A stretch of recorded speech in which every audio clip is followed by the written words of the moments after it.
So welcome today to the first episode of our podcast, and it's called The Inner Circle Stories, Stories That Matter. So this is based actually on our work around nature and circularity that we do in South Africa and East Africa as well from the Rock Group. And we really are excited about highlighting those stories that we come across, and they are great for people and for the planet and also for the future.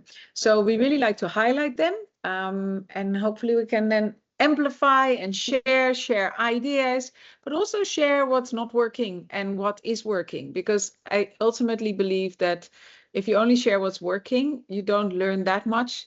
So it's also great to stay curious and reimagine and also question the status quo. So here we are with Christine from Eco Coach. I'm going to do a very small introduction, but you are going to introduce yourself much better.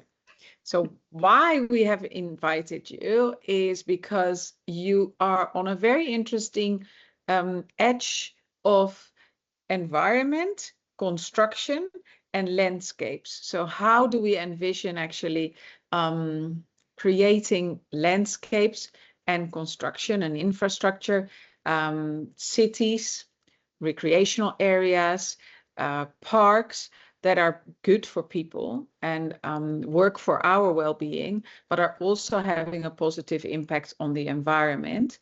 And you know much more about it, and we would love to have you introduce yourself as well. This is my colleague, Morgan. I'm Karine. Here we are, and we kick it off today. Welcome, Christine. Oh, thank you so much. And I love what you guys are all about. And I think this Inner Circle Stories podcast, I can't wait to see what stories you are all going to gather. I think this is really super cool. And I just wanted to say, as you know, I connected with the Rock Group at this amazing People in Nature and Circularity conference that you had. And it had such an impact on me. It really, really did. And so, yes, I come from a background working mostly with regulatory compliance, design work, and sort of the interface between construction and what we have to do. Generally in construction, people do what they have to do, what the law requires. So I help them do that, and I help them stay out of jail, which is sort of important too. But I'm sincerely hoping that we kind of move beyond just a compliance conversation. And I think there was this beautiful quote that I heard where they said that compliance is the lowest form of relationship. And I think that in my industry, because I've been working in the property development and management and construction industry, and specifically environmental consulting in that space, I'm really seeing, having done this for 20 years, we haven't really moved beyond the conversation of compliance, I don't feel. And so what I love about what the Rock Group is doing and what we chatted about when we spoke last time is just, I feel like there is a conversation to be had. And I feel like there's cross disciplines that need to be had, that need to have a conversation on how do we move construction into the circular thinking. Think that really, I know Rock Group is quite involved with things like the plastics industry and all these other industries, and I think they're catching a lot of the news. But I really don't see that conversation happening in construction that much, other than perhaps from a materials point of view. But even then, it's almost still a conversation. Okay, but what do I have to do? Not what's good to do. And how can we have like a bigger conversation around all of that, which is what I'm super excited about to have a discussion with you all, because I think you have some interesting insights about that. Great, thanks. No, I think the construction sector is a very interesting sector to talk about, because the impact, if we could change, they say the numbers speak for themselves. They say if we can change how we deal with construction and how we do that, and not beyond materials, but also the material use, we could actually solve all like climate and environmental problems for 40%, because that's the biggest chunk of impact that we are having on the earth. So from an environmental point of view, it's massive. But then, as what you said, it's so interesting because material-wise, it's one of the biggest opportunities to actually apply circularity, because almost all the materials are circular by nature. So glass becomes sand again, steel becomes harder if you reuse it and recycle it. So there's so many components in the construction industry that are so easy to recycle, to reuse, and to actually apply urban mining, we call it, for like when a building is obsolete or it's just not suiting the purpose anymore. If you would deconstruct it, then we call that actually urban mining. So that flow of materials can be reused in the next round of buildings. But obviously then we need to see where can we create a market for those urbanly mined materials. And the other thing you pointed out, I think I want to explore with us a bit today, is also how can we interest that sector and connect them together, because there are quite a lot of steps in that sector and they don't necessarily have to deal with each other. So the architect doesn't necessarily sit down with the actual contractor. So there's a lot of steps in between. How can we interest them in what are the possibilities of sustainable and circular thinking around construction, and that it actually allows for saving money, but also creating brilliant concepts that are in harmony with nature and improve your designs. So how can we make this more exciting than just being compliant? Where do you think is the opening for that? Because in my opinion, construction as it is, it's very much focused on pure efficiency and cost. That's it. Absolutely. So where is that? Where can we start? I don't know how you call that. Digging. Where can we start digging into their minds and triggering and making them more excited about the possibilities beyond compliance? But also, how do you respond now when you're met with that attitude of just compliance? Like, what is something that you found that maybe works or doesn't work, and trying to shift those attitudes when it is something that you are confronted with? Sure. It's an interesting question, because I ask myself this all the time. Yeah. And I think just responding and just keeping track of both of these questions, I think from a construction point of view, having worked with contractors my whole life, it's an efficiency and a cost game, and I think we are probably not going to be able to completely enter the conversation there.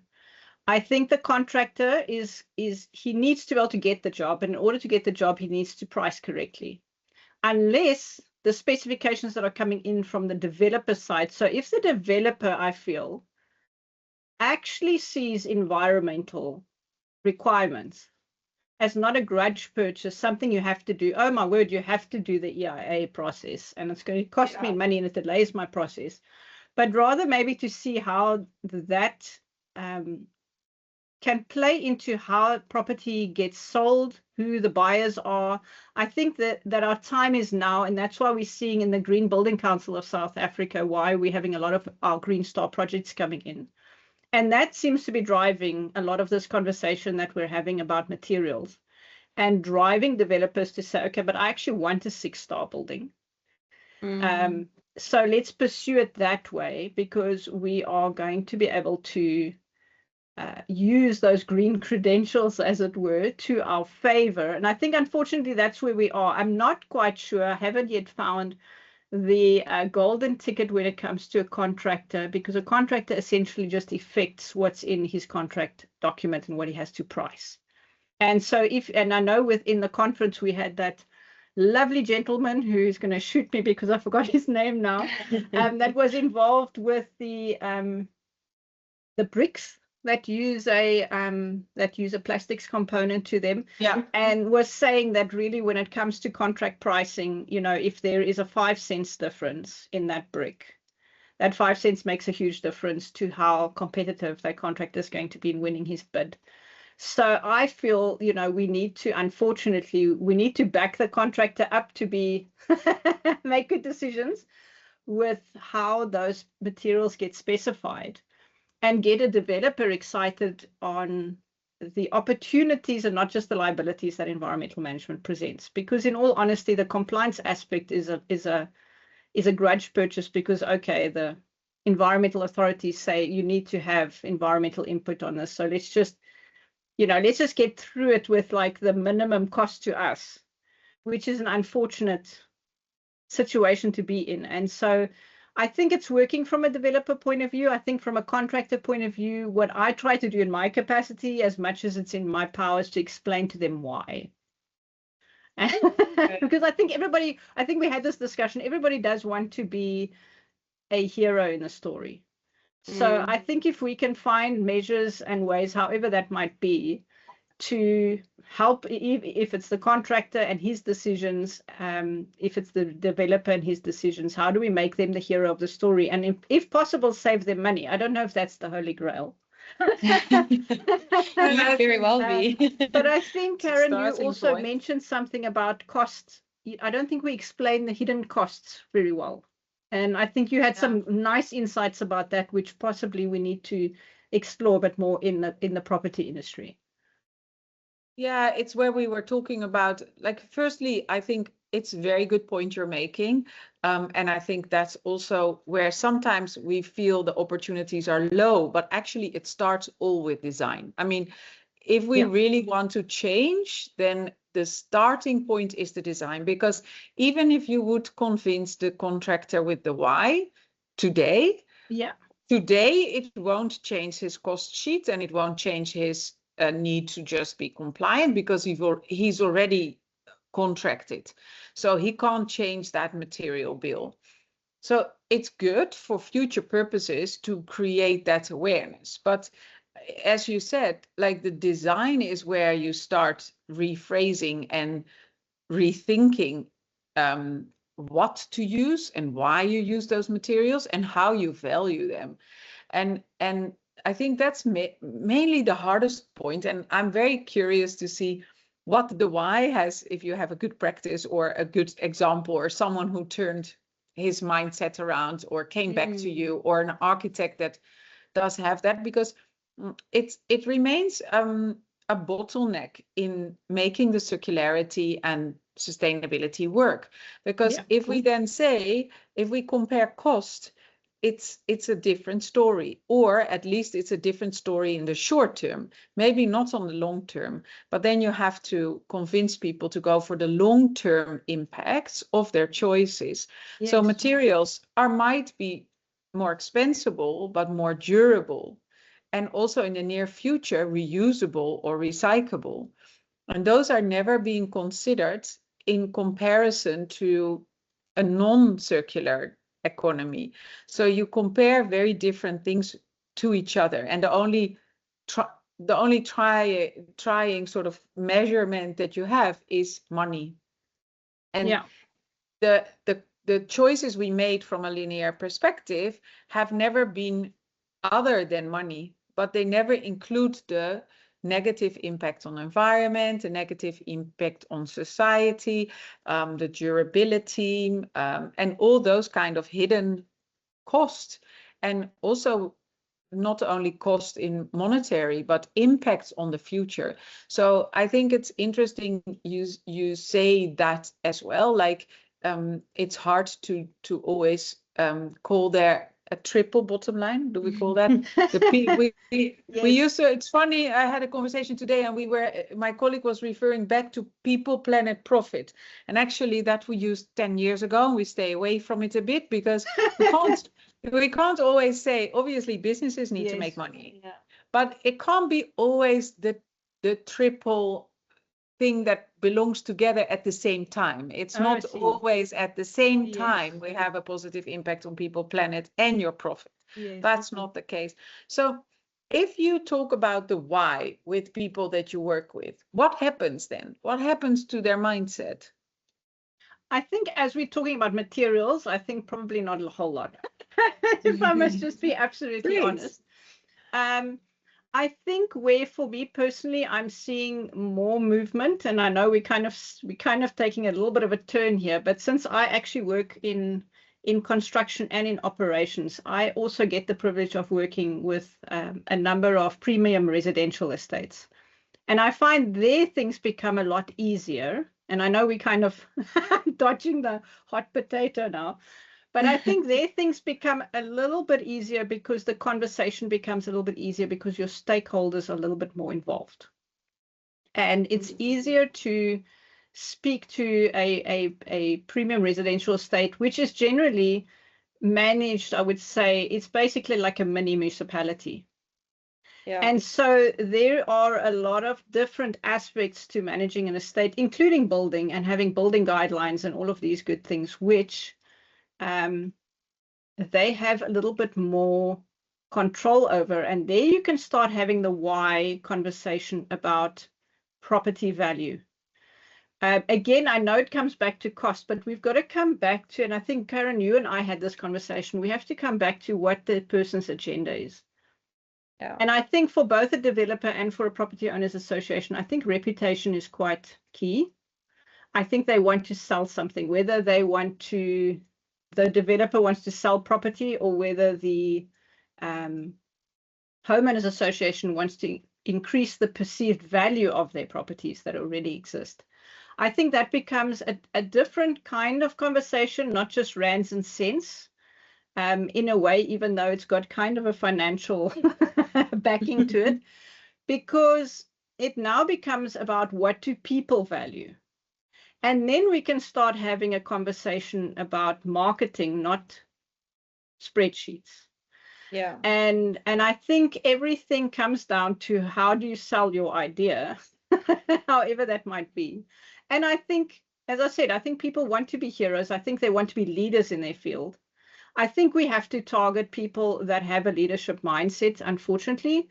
Those are the people that are going to take the step forward, whether it's a construction company that wants to say, hey, guys, we are actually going to be the green builders and not greenwashing, the green builders. Yeah. And what does that mean? I think they need input from various places about what that might realistically mean, not in a greenwashing way, but in what realistically can happen. And I think if you look at Woolworths now, where they're farming for the future, that whole aspect Yes. in terms of retail, I think I'm not going to comment now. I know nothing about what their actual performance is against what's been promised. I'm not going to say anything for or against. I really don't know. But I think maybe that's the kind of conversations we need to have. I think it's worked well in the past in other sectors. If we look at like biodiversity and wine as an example, which was driven by Sanby, it was an exciting thing. You know, the project, I forget now, that's got the little honey badgers on the bee bottle, on the honey bottle. I do think those things aren't just greenwashing. There's something that's behind that. Is an That's a incentive. story. It's a story, exactly. It's There's a an story, incentive. and it's what you say. If you want to be a hero, you need to know you want to be a hero of which story, and for who are you going to be the hero. So I'm wondering what you see in your field is like the consumer, the buyer ultimately of a building, or the tenant of a building, is eco and green and sustainability and nature. Is it selling? Is it something that we can create, like they would say, the kids nowadays, an aura around? Is that something that appeals to people? Is that what's the terminology that lives amongst the clients of the real estate agents, for example? I think the time is now.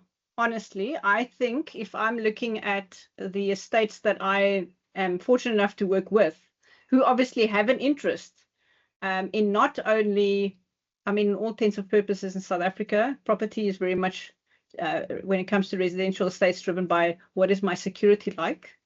That's number one, not environmental. Unfortunately, security, and then amenities is another big one. But I'm seeing that environment is coming in. It's coming into the amenity space somewhat to start looking at how do we design our amenity spaces to also fulfill environmental obligations, which is really nice because then we can fulfill our EIA level. Yeah. Sorry, I'm using one of those abbreviations, but I think most people know the environmental impact assessment process, and we're actually doing something meaningful with it. So I think consumers are getting more and more aware, and they want to be the hero in the story.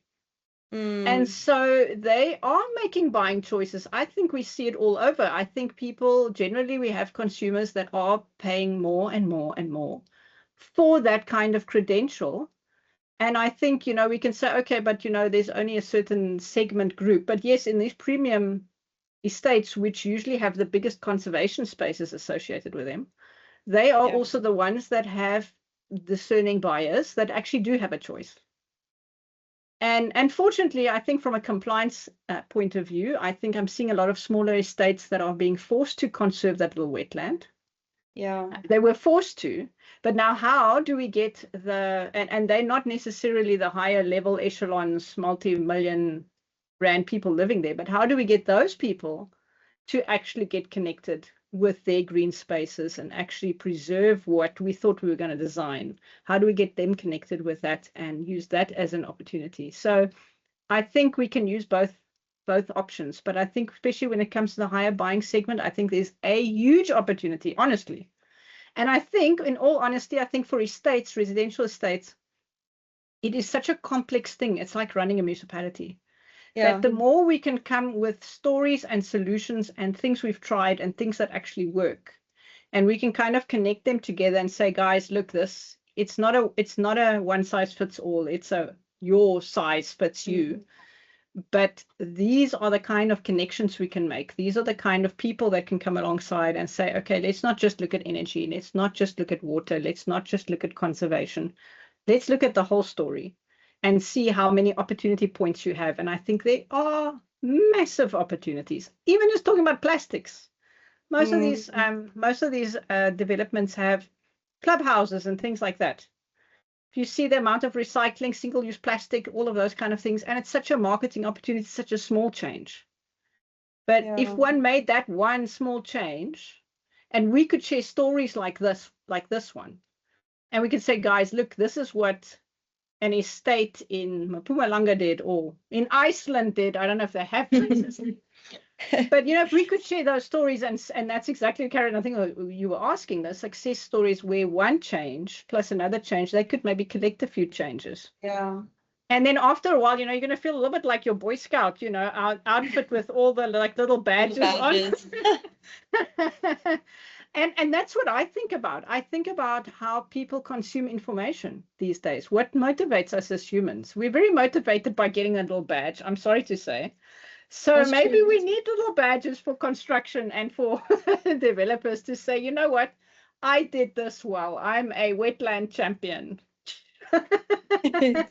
No, yeah, I think that's a great idea. And because then you are also creating, but we have to create the stories. It's what you say. If you want to be a hero, you have to create the stories. And some exist, and ultimately for us, we connect always all the dots. But I think you're making a good point of if you want to. So on one end, the demand is there for a specific target group that is aware and that is informed and actually that wants to stand for durability and sustainability, but also for their own well-being, because green spaces are much better to live in. If the design is well done, your whole day can look very different with how the daylight is coming in, but also how you connect to other residents, how you are working with other businesses, if it's a business property, or how an estate functions as, what you say, a little municipality in itself. And I think there is where you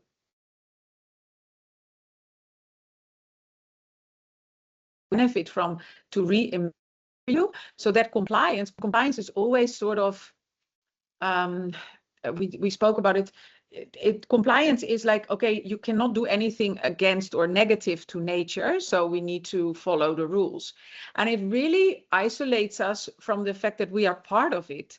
Like if you want to conserve something or preserve something or create something, why do you then cannot touch it anymore? While we are part of nature. So what if the wetlands are there for us and they have an environmental function, but therefore they're also having a function for us as people? And how can we benefit from it? How can we enjoy it? Literally, how can we enjoy sustainability? How can we enjoy how we look at life? Why does it always have to be, I mean, efficiency is not always great for your well-being either. So I think if we can find a way to create those stories where you are allowed to be living in harmony and creating things that work for everything that is alive around us, that would definitely, I think, change his mind. And then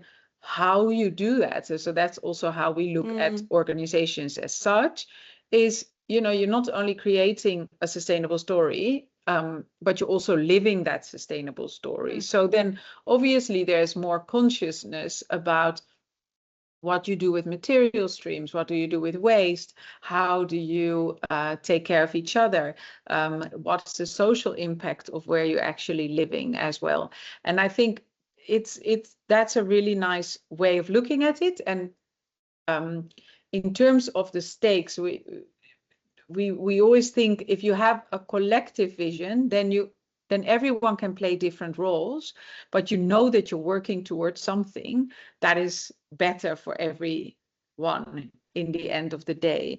And that I think would be a good one to look at, like what's the collective vision for the construction sector, for designing, for well-being. And then also then compliance comes back again, because then you can influence policies, because that's another opportunity. Yes. We can make it even stricter. So if you do not get the why and you do not understand how design can change your well-being as a human being, we could also ask the policies to be even stricter and to force, sometimes those sandwich approaches work best. But yeah, I think what you're saying is looking for where there is the most appetite to create actually the stories, and then maybe trying to connect everyone in those stories and see what then the ultimate vision could be. I think also, just when we were talking about those residential estates, and those are typically quite wealthy, affluent groups that get to live there, is there a way, or have you seen maybe a trend of that becoming more accessible to different demographics and people in different budgets and financial situations? Because it just seems such a shame that only a certain group of people have that access and have that ability to connect with the environment and meet that level of environmental compliance. Because a lot of the time it's not that people don't want to, it's just that they can't afford to. And are you seeing a shift maybe in that being available to different groups? Or is that something that's not really, we're not there yet? I definitely think so. Absolutely. Okay. And that is being driven by our lovely municipality, City of Cape Town, in all honesty. And no, I don't have an affiliation with any party. But what I do want to say is, just in my experience, having now recently worked on a project with them, there's definitely a rise I'm seeing of the need. It's not completely where it should be. I think the future is definitely going to belong to the multi-stakeholder conversations, which I know the Rock Group is very good at doing that kind of work. So what I'm seeing is that City of Cape Town, for example, and some of the projects are really working hard in your bigger mixed use projects, especially to start doing these public-private partnerships, where you actually have portions of land that are now being seeded as public park spaces, where previously there was no municipal budget to take care of them. So they now become an area which has a management plan, which I then get involved in. How do we write this environmental management plan for that specific area? Who pays for what? Which is the most important conversation. I know I sound like the world's worst capitalist here, but it's an important conversation to have. Who does what? And how do we get all the stakeholders around the table? And I found in my experience, one of the biggest challenges is to get developers. And so yes, I'm definitely seeing that those opportunities are starting to get into play. And it is, I mean, as I say, it's actually the city of Cape Town that hooks onto often environmental assessment processes, I have to say. So we do have a regulatory leg that is opening up that conversation. And I think that allows us to start making spaces available for everyone. So this park I just mentioned to you now is a public park, available to anybody that lives around in this community. There are various different types of accommodation in this particular development.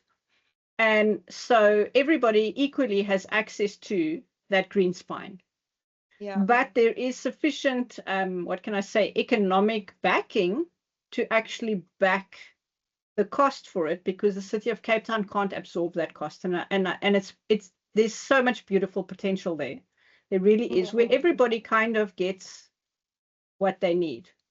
And it's to say to the developer, look here, you need to provide green space. Let's show you where. And make it accessible for others. Yes, we hear you, homeowners association, that you've got security concerns. Okay, let's address it like this. So, and I think we had that conversation, is if we can see what everybody's agenda is, and then also realize some people are just trying to survive and they need a low cost property. And so how do we meet them where they are as well? I mean, to expect certain people, that are just trying to, all of us, doesn't matter where we are, if we're in a phase of life where we're just trying to survive for whatever reason, whatever pressure is coming our way, it's very hard for us to actually get excited about things.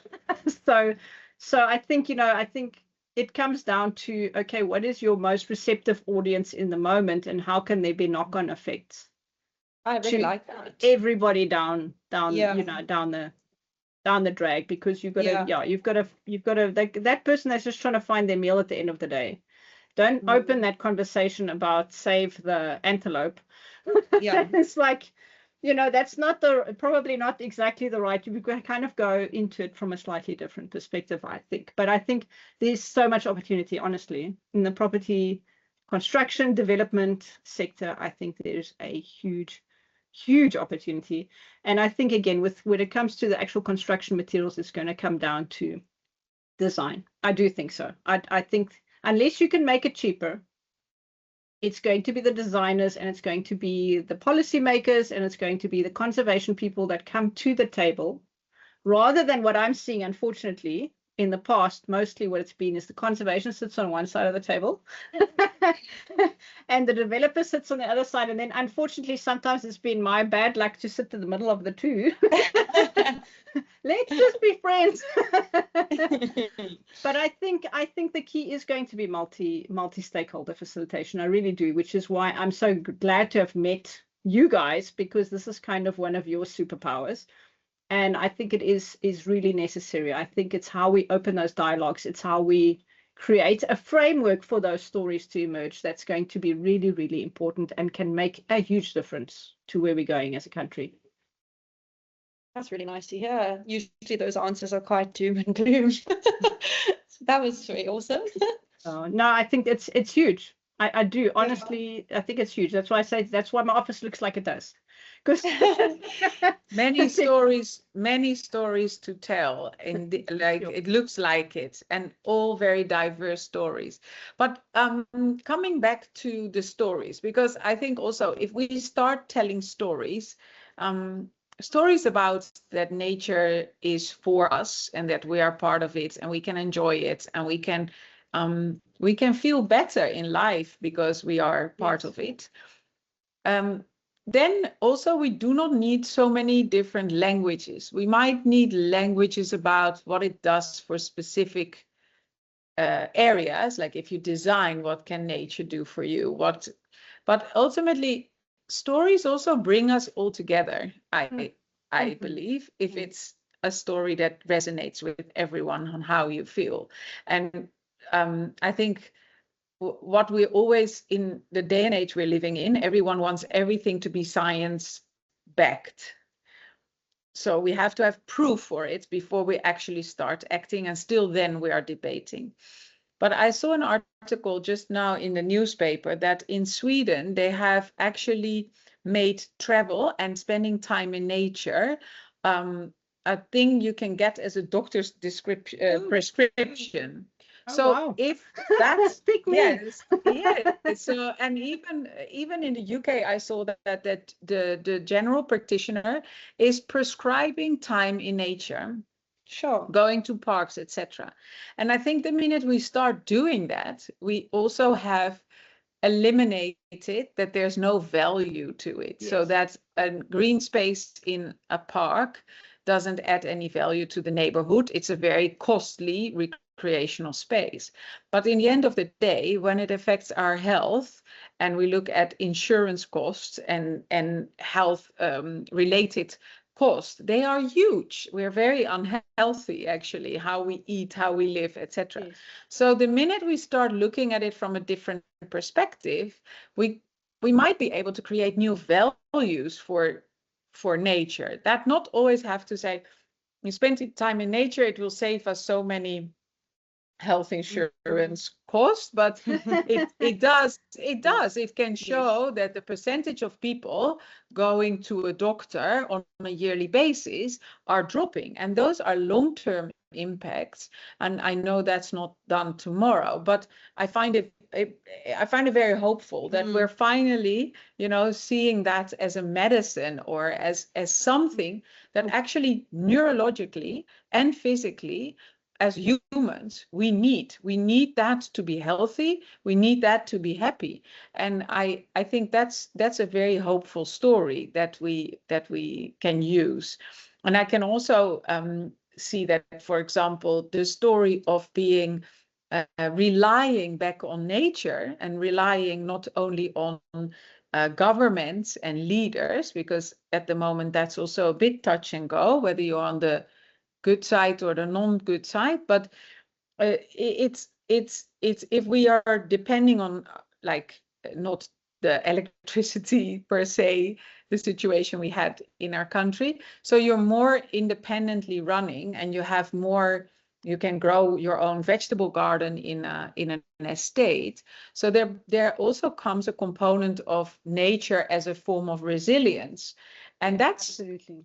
also a very hopeful and reassuring thing to have, as much as security, like safety, the access to food, the access to healthy foods of which you can be sure of, the access to green spaces, the access to exercise, but also social time. Yeah. And I think those stories might help us a lot to see, can we translate that into our African context and bring them here. Here we have the luck of having actually a tremendous amount of space. It's more about the differences and the gaps between poverty and the rich. That doesn't allow us to utilize that in a very equal way. But we have space. We have much more space than European countries have, for example, to create spaces like that. And I think if you go and travel, you will value very busy cities for that one park they have, just because that gives a total different vibe. And they would say, oh, that's an A-rated location where they have that park. But yet it's so important. It becomes like the heartbeat of a city. And it draws economic activities, but it also draws travels, exchange, and well-being to how you design spaces. Oh, I think that's an incredible, actually, we've had a whole cost conversation and a whole marketing conversation, but I think that whole resilience conversation is also really timely. A lot of my coaching colleagues that I speak to I asked them, what is your top seller? What's your top selling program? What are organizations, what are they interested in? What are your coaching clients interested in? which is now, of course, a completely different segue. Now we're not talking about environmental specifically. And they're really saying their top selling programs are about resilience. People are interested in organizational resilience, and they are very interested in personal resilience. And I think if we can start hooking in that conversation, I think people are becoming more and more aware of mental health as an example. Yeah. So the more we can start having those conversations as well, I think we start getting more eloquent, perhaps, about the various benefits of the various facets of how we create spaces and how we manage spaces. And even if we didn't get good spaces to start with, they weren't designed so great to start with, we can change that. And I even had a conversation with a gentleman recently who spoke to me about retirement villages and said, you know what, the green space in the retirement village is not connected to the retirement village in any meaningful way. It's sort of just garden for the poster or the pamphlet, but there's no real way or no way that that space has been designed to actually invite the people into the space, when what connection is one of those things that the elderly really need. Yeah. So it's almost a lost opportunity. And I know we're now spanning a conversation that goes from design all the way to, to mental health, to personal well-being, to environmental well-being. But as you say, Karen, I think this is the biggest thing that's been such an inspiration from your conference, was that we are part of nature. And the more we can frame people as part of this nature story, rather than saying, okay, give us some money so we can protect that piece of nature from all of you. That conversation, I think, is getting really boring for most people that are not really that, there are some people that think it's the only way, but I believe there's got to be another way. And how we design spaces and how we use spaces even affects things like security. If it's a park that people actually want to be in, and you design it in a way that it serves nature and security in the way that it brings feet, the right kind of feet, you are going to get citizen participation, you're going to get citizen policing, you're going to get all those things for free. That just comes from how one designs or manages or redesigns or reimagines that space you got given. And I think that's where it opens up such possibility for so many amazing heroes in every neighborhood, everywhere. I mean, we see those guerrilla gardeners that take over a piece of sidewalk that nobody wanted, and they transform neighborhoods with nature. Because I think we all had this conversation. There's something about nature which touches every person, whether you're rich or poor. Yeah. Whether whether it's a priority for you or not.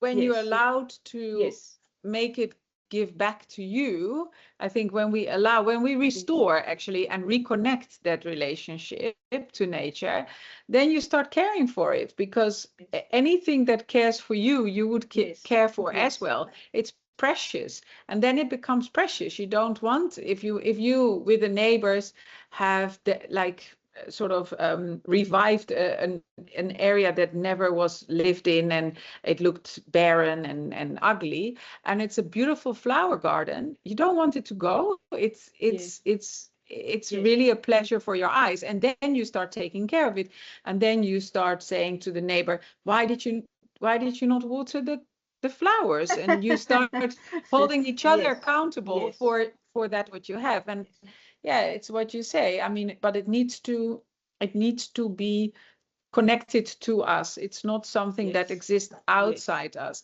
And it's truly sad indeed that those green spaces are not used if they are there, especially for the elder. I can see them swimming in a natural pool and a pond with a little and where they meet each other, and they have time to do those things as well.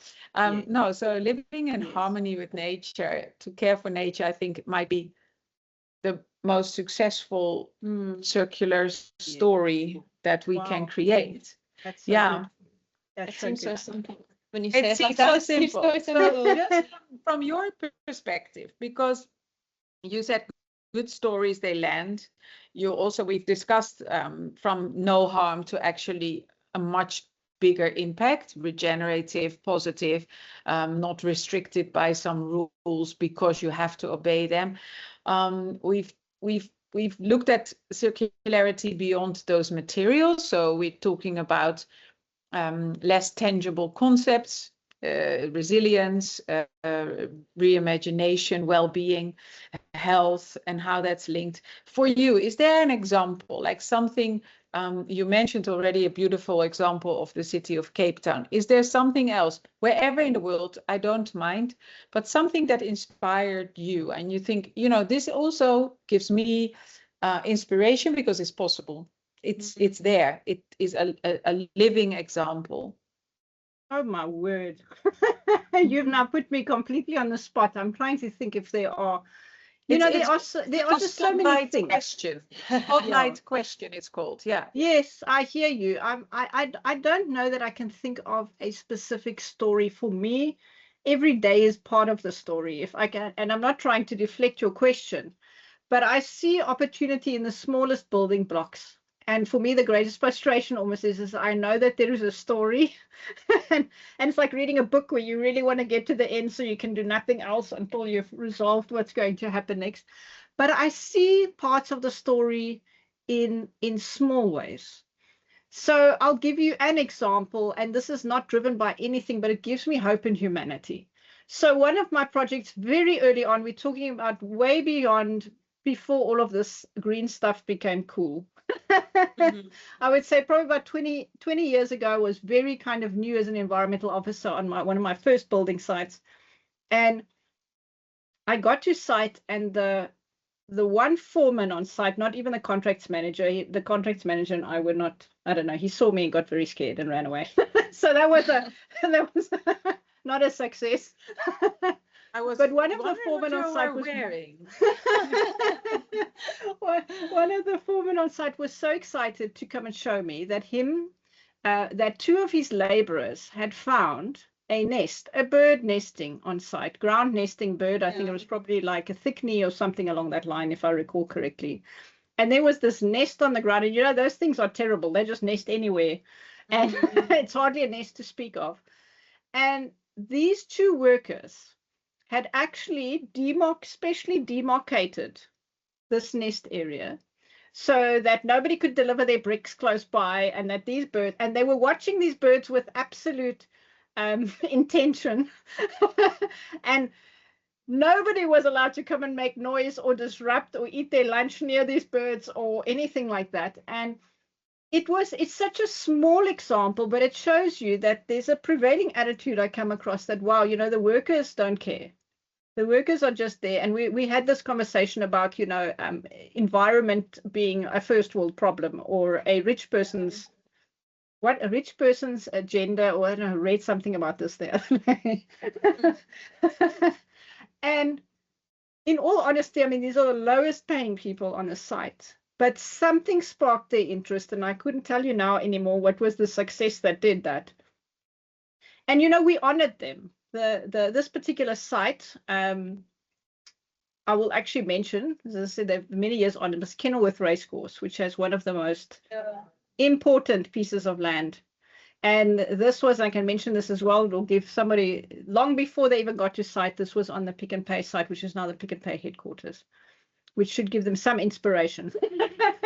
And I cannot remember who the contractor was anymore, but these two laborers, what actually happened is that Kenilworth Racecourse at the time, I know they're under new ownership now, but they actually did a nice ceremony, and they handed certificates to these two laborers to say, you know what, we saw what you did. And they did their own initiative. Nobody told them to, but we saw what you did, and we've acknowledged it. And they got their picture in the newspaper, and they could clip out that thing from the newspaper, and they could go and show all the people in their family, look what we did.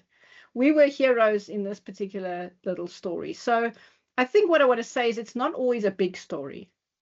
The most powerful stories is very often somebody doing something small that didn't cost them anything.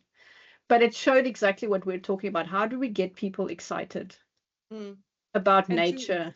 And do you know what happened to that site? Because actually someone at the conference was speaking on this, and Kenilworth Racecourse is one of those sites where actually anyone from any background, etc., can enjoy a public, accessible nature space, yes, while preserving nature and a really large biodiversity by just enjoying and being there and not damaging it, but just living there. So we can ask, what's her name? Lynette, the next time Absolutely. to share more. But I totally agree. It's beautiful to hear what small impact stories, or actually, but that is in circularity or nature, isn't it always that it feels small, but it's actually the essence, it's the essence, it's the essence of it all. It's just that you do care for those birds because they're part of us as well, and you just take care of them, and that's something that happens naturally. So I think it's those stories that are so real that have the biggest impact. And I think we forget to collect them. And I think this is what you guys are about. We're trying. We are trying to collect the new stories, the old stories, and also big, because small. Big stories, small, and it's, I think also what you relate to. We not so long ago, I think there was more of that kind of mindset all around, like a few generations ago. We didn't really have waste, we didn't really have overproduction, we didn't really have issues, some of the issues that we have now, and we make very different choices, and we were very much different connected to materials as well. Like if you had one pot to cook with, then that was what you took care of. And the same for a house. When you were living in a house, you would really be house proud and actually hardly ever move. Hardly anyone would move. It was there to stay. So I think the mindset that we have, sometimes we need to reflect and where we came from. So what we call that normally in our work is looking back into the future. So what can we take? And that was actually on the conference in Kenya, the theme, looking back into the future. What can we take from what we already knew and what was working really well from indigenous vegetables, etc., into the future, because we can't deny where we live in at the moment as well. So, and how can we adapt those and become better versions of ourselves? So next one, back into the future and other stories. But thank you very much. If you want to, I don't know, close with a motto, but I think you almost did that. Small stories, big impact. Then please do so. But we really like to thank you very much. And we're going to hopefully create a lot of excitement around these kind of stories. And we start sharing them and create a digital library for optimistic stories. Oh, I love that. I can't wait to see the library. And just thank you. You guys are a blast. You know, I love you. And it's just been such a privilege, and I'm going to be watching this space very carefully, because I really think that my industry needs to watch this space carefully, and I think that we need to have these conversations, because the perspectives that come through just open our minds, and I think I'm just really excited about this journey that you guys are on as well. And it was lovely to get connected, and just thank you for the space. Thank you very much, and thanks for your great work. And we expect nothing but sunflower power from your end, the yellow power in your sector. And please keep sharing good stories with us. Thank you so much, Christine. Thank you so much. Okay, bye. That was the first story. Yes, the first of many. The first of many of our inner stories, inner circle stories, impact stories. We will see what we keep of this. Anything to add? No, that was great. That was such a nice way to end the day. I'm feeling inspired now. Great. Thank you. Bye. Next time.